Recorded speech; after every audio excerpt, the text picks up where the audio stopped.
Last but by no means least, ladies and gentlemen, let's hear from one of the ladies behind this beautiful project, Nezha Larhrissi, to join me on stage. And we really can applaud her because she's doing a fabulous job. And she's a role model for all of us Moroccan women. Thank you. The floor is yours. Thank you very much, Khadija. Bismillah ar-Rahman ar-Rahim.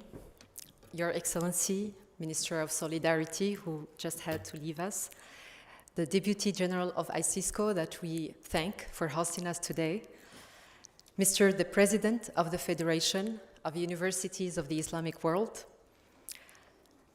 Mr. North and West Africa and Islands District's General Manager of HP, distinguished guests from US Department of State's Tech Women, International Institute of Education, my dear Tech Women Fellows from Lebanon, Tunisia, Kyrgyzstan, and South Africa, ladies and gentlemen.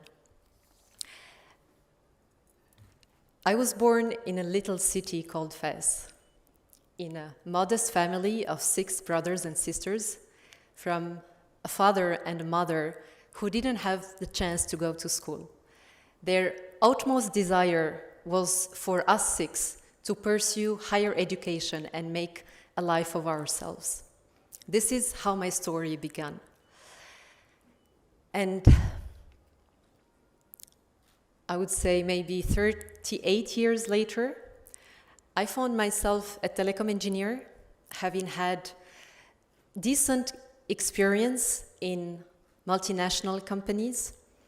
In the government, I had the honor to serve my country in a moment where the entire world was looking at climate change being the biggest issue that faces the future generation. And I had the honor to be at that time working for the Ministry of Environment and witness frontline the global issues. I had the honor to witness the SDGs launch, the Sustainable Development Goals launch in 2015. Also, the Paris Agreement in December 2015, and Morocco hosted COP22. So all this brought me a realization that me succeeding in my career has no point if I'm not contributing to my country. Tech Women was something that I discovered in this place. So ICISCO plays a very, very dear position in my heart, because in one of the female tech conferences, I heard a tech woman talking about the program, the 2011 first cohort, Saïda Bouhmidi. So being a challenger, being someone who likes always expanding the limits to try new things, I said, well, let's try. Unfortunately, I was not selected in 2012. And this is none of the things that would keep me from trying again. So I came back and I applied for 2013, and this time was the right time for me to fly to the US as part of an amazing cohort that 2 of the fellows are present here. Thank you, Zineb. Thank you, Salma, for being here. To discover probably the most life-changing experience I ever had in my life, in the sense that Tech Women brought to me a realization that dreaming big is possible, achieving big is possible, as far as we carry a good intention and we know to use the right leadership skills to bring support. 2013, in October, end of the program, Salima and I are standing in front of the White House and just landing from a 6 weeks amazing experience in the Silicon Valley. And we looked at each other. Both of us come from the public school, and both of us are very proud of being 100% public school product in Morocco, both having had the chance to work for multinational companies, Nokia in myself and Microsoft for Salima. And we were just realizing that despite these long years working for corporations, we just had lived a unique experience. And we remembered that being 8 years old, girls, her from Wazan and me from Fez, we didn't have this opportunity of talking to adults, understanding why do we spend 17 years of our life going every morning, waking up at 6:30 and going to school and carrying heavy books. So we decided to launch eSTEM Morocco. And actually what we had in mind is just to do a give back project, mentor some girls, and that would be our contribution.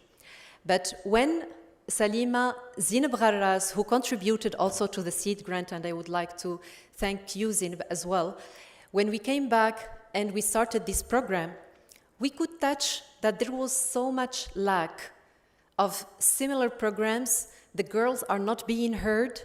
There is nothing that extends hands to help them. And especially the parents, after the first program, eSTEM Week, they didn't want for us to stop. And this is like 10 years later, here we are, and none of this would have ever been possible without the trust of our volunteers, of our beneficiaries, of parents, and of our partners. So I stand today here before you in deep humbleness and gratitude, because each person, each partner, each organization I encountered in my life are bringing support, are willingly offering amenities. And I would like particularly to thank very special people that have been there in very difficult moments. These are friends, these are that I consider personally that have given me a push. So first is my family and my father, who passed less than a year ago. And our father instilled for us this resilience and this passion for life and for learning and for advancing. So thank you, Dad, from wherever he is. I would like to thank my mother who didn't have the chance to go to school, and her deepest desire was for her 4 daughters to go to school, and she succeeded in that.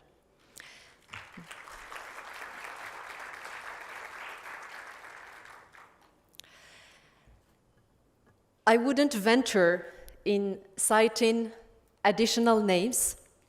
I would just recognize that being the 5th sister in a family of 6 is a challenge, because you have so much competition. And today, my brother Mustafa and my sister Lubna are with me, and this makes the world for me, for them to come and witness this work, because they never have a chance to see me engaged in many family activities, because I'm all the time working. So it's very dear to my heart that they are here today to witness that we are doing this for a greater cause, for more girls like Sarah that you will hear today, like Shayma, like Nusayba, like Ikram. These little girls between the age of 8 and 18, they are full of hope. And the least we can do as adults, having been there one time of our life, is to extend our hand. And the rest is just a detail. So we thought of Titrit as not only a technology platform, but also as an innovative social model. We want to put the girl at the center of our concern. And Her Excellency, the Minister, put it very well. Today, we have the new vision of Morocco by 2035, the new development model, which sets female labor activity rate as part of the 15 indicators for the development of our country. And it's no secret on anybody that women not being part of the active life is a missed economic opportunity for our country. We want to bring our little contribution to this national effort by starting to inspire girls since the age of 8, for them to understand how would the future look like, what are technology possibilities. How can they work from their home and yet serve companies outside of Morocco? So today, it's a celebration for us, and it's also the born of the star, and also it's an invitation for hope and positivity. All together, if we put our efforts in the way that we propose, which is Titrit model, putting the girl at the center and bringing the resources she needs, I hope in 2035, when my country expects to see 45% of the labor rate being female, would be a reality and not just a dream. Thank you very much.